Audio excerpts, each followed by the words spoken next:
I'm Ann Churchill. I own AnnaBelle Events here in town. We're a full-service event and wedding planning company, and we're based in Jubilee Planning Studio, Columbia's one-stop shop for planning events and weddings. So my favorite part of being a business owner, there's so many things, honestly. I love that I get to make my own hours, and even more importantly, I make my job every single day. It doesn't feel like a job. So I get to pick who we work with, how we work with them, and then because of what we do, we design everything about their event. So I'm truly building everything from scratch every single time. And then with that comes a pretty flexible schedule that when we work like crazy during our busy season, we're able to take time off for our family and for our friends. So when I started AnnaBelle Events, it was just me. I'm very open with saying I used to say it was me on a couch, but then Facebook reminded me it was me on an air mattress. I didn't even have a couch at the time. And then I very quickly got interns. So within 6 months, I had one intern in place. Within a year, I had our internship program developed. We're growing our team right now so that I'm not the only one interacting with our clients, and I'm able to touch more people and plan with more people. So it really feels like it's kind of been a sprinkle of moments here and there throughout. It'll be 7 years for AnnaBelle this October. And it truly is like one from another to another. But I would say early on somebody told me, I can't remember who, that when you hit 3 years, you know you can make it. When you hit 5, you know you made it. And beyond that, it's just a matter of what you do with it. And I remember when we hit 3 years, there was a feeling that just kind of came over me that was like, all right, like I'm actually paying myself, we're paying the bills, we're growing, like we really are gonna make it. So that was one of those moments that I'm like, okay, like we not only have we made it, but I'm loving it, and all of these people are here to support me. What was your first job? My first job was actually in the restaurant industry. So when I was 16 years old, I was a dishwasher at an Italian restaurant in Washington, Missouri. So it was an experience that, although I can't say that I loved at the time, I have certainly drawn on that experience, interestingly enough, in building this shop. So that was how it all started when I was 16 years old. I love so many aspects of it, and it's a very tough thing. So being a business owner is difficult in one sense because you've got to do so many different things. You are the human resources guy, you're the finance guy, you're the marketing and sales guy, you're the product guy, and all of that. And in one sense it can be difficult, but I think my favorite part though of being a business owner is getting to touch every aspect of the business, being close to our staff and my employees, and then also being though able to be close to the marketing side of what we do and the creativity piece of our business and what we want to do. So when I first started the business officially, it was just me. So early on, and this was just for a couple of weeks. So when the paperwork got filed and we were official, yeah, it was just me. I was making donuts, and I knew I needed help. So shortly thereafter, I had hired our pastry chef, Melissa Pelling, who is with us today. So today, that was, again, almost 3 years ago, again, 2 to 3 of us going in that summer period. And now we've got 15 individuals who are part of the team, 4 of whom are full-time workers, and then our employees, and then the others being part-time individuals. And it goes without saying, the talent and work ethic of all of them, no matter if they're a full-time member of the staff or a part-time member of the staff, are just tremendous. We've got an amazing crew. I'm Erica Pefferman, and I'm the president of the Business Times Company. And as far as how long we've been in business, we're not entirely sure because we were born out of another company, which was around 30-some years ago. So we say 1994, that was the beginning of the Columbia Business Times. Well, I grew up in family-owned business. We owned a Western store in Joplin, and I have been working in that store since I can remember. So when I was 9 or 10, we would wrap Christmas presents at Christmas, and all the way up to even when I was 13, 14, selling boots on the floor. When I was 18, I became the buyer for the store and would travel the country for it. So I have been working as long as I can remember in our family's business, yeah.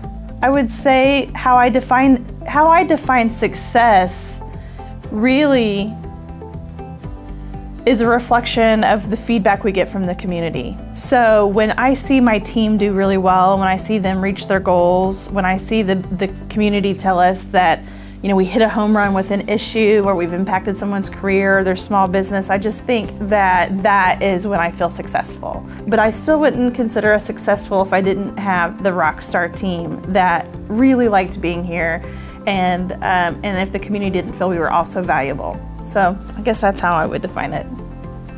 My favorite part about being a business owner is the flexibility that comes with it. I mean, we work hard, your brain never turns off, you're always thinking of, you know, payroll and HR, and do we have enough people, and what do our clients need? However, I often tell people I have the coolest job in the world. My job is to be the face of our company in the community, to sniff out great stories to tell, to meet interesting people, to introduce to the community.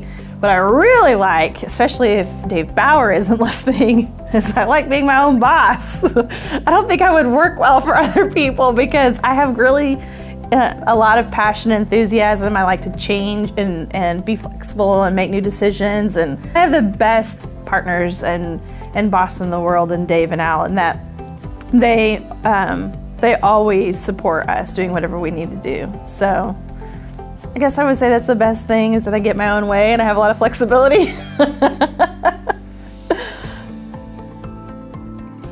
Hi, I'm Mike Tompkins, owner of Tompkins Homes and Development.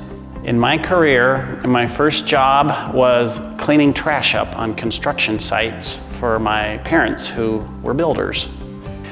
What inspired me to start my business was when I came to the realization that I needed to create a situation where I could do what I enjoyed and be paid for it. I was out in my yard building a bridge across a ravine that was 80 feet long because I was having fun creating it. And when I finished it, I looked and it was beautiful, but I thought, what is this bringing back to me? And from that point forward, I started building bridges for somebody else or somewhere else, or a way to create value that I could sell. And I've had fun being artistic and making money ever since. One of my proudest moments being in business was when I was able to kind of pass the torch. My son and his wife took over the direct day-to-day building process on the houses, and they have ran with it. They're doing better than I ever did with it, and that's allowed me to move on into the land development part of this business, and I'm having a great time with that, and so I would think that would be. When I first started my business, there really were no employees. I did a lot of stuff. It was a family business. Over time, we hired people. We used to use subcontractors, and we had a lot of trouble getting them there, so we started hiring one at a time, did a framing crew, did a trim crew, and we now have 15 employees. My favorite part about being a business owner is having the ability to create. Even though I'm working with pieces of land, trying to help people have houses, to be able to look at something and make it into something that people will like, something artistic, is still what makes me feel good. I'm Barry Rowe with TrueSon Exteriors and Construction. We've been in business since January 6th of 2010. My first job out of college was actually doing insurance sales for a local company selling life insurance, investments, disability insurance and different things like that. Really, when I started the business, it was just myself, and I had some crews that I was able to access to use to help me accomplish jobs, and then it just kind of grew from there. I hired one person to start doing some in-house production, and then I hired Kara to help me with the bookkeeping and answering the phones and things like that. And then you just slowly add pieces according to what you need to do to service your customers.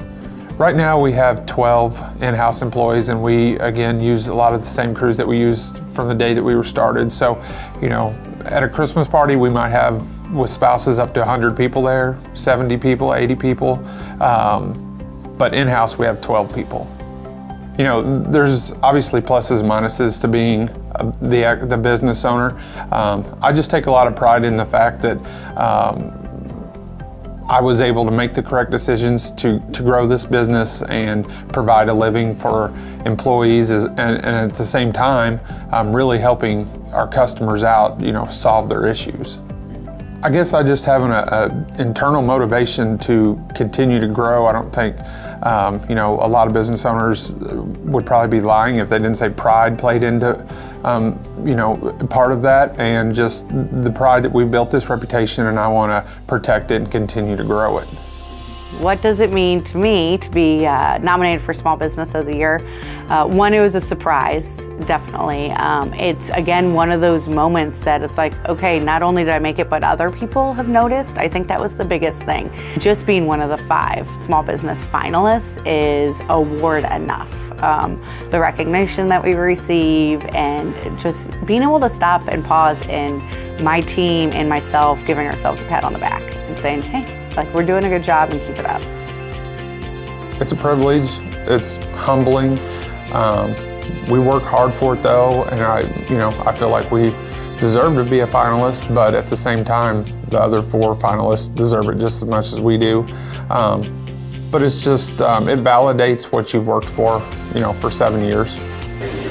Wow, what it means to me to be nominated as a Small Business of the Year finalist is it means everything, in the sense that, you know, you look at the peers in this community who have established business over a number of years, or just a few years, like in our case. You know, we've traveled a similar path, kind of as I mentioned before, of entrepreneurship, of people who have taken a risk to start something because they wanted to give back in a way that they saw fit in fill a need, solve a problem here in the community. So to be recognized by those individuals that have traveled a similar path is incredibly rewarding. So for that, I am forever grateful, and it'll be something that I'll always remember, no matter what, going into almost our 3rd year of business here. Excuse me. So we're young, and to be able to be in a class like that when we're young is just overwhelming in a very positive sense. What it means to me to be nominated as a Small Business of the Year finalist is some real community recognition. I've been doing this for 30 years, and this is the first time this happened, and it does mean people are noticing what we're doing. It makes me really proud. Wow, being named a finalist was so cool, because we tell these people's stories every day. You know, we tell the stories of all the companies, and so for us to be with, you know, Harold's Doughnuts, AnnaBelle Events, Mike Tompkins, and Barry with his company TrueSon, these are big brands in the market, and these are companies people really look up to. So for us to be mentioned in the same grouping as them, I feel extremely honored. And more than anything, I love the fact that my employees get to share in that with us, and that they get to, you know, walk around with their, you know, head a little higher, and know that all their hard work has really paid off. And whether we win or not, doesn't matter. We've all decided that already. We don't, you know, whether we win or not does not matter. We care that our hard work is being acknowledged by the community, and that we feel very respected and valued by them through that. And so that's been really nice.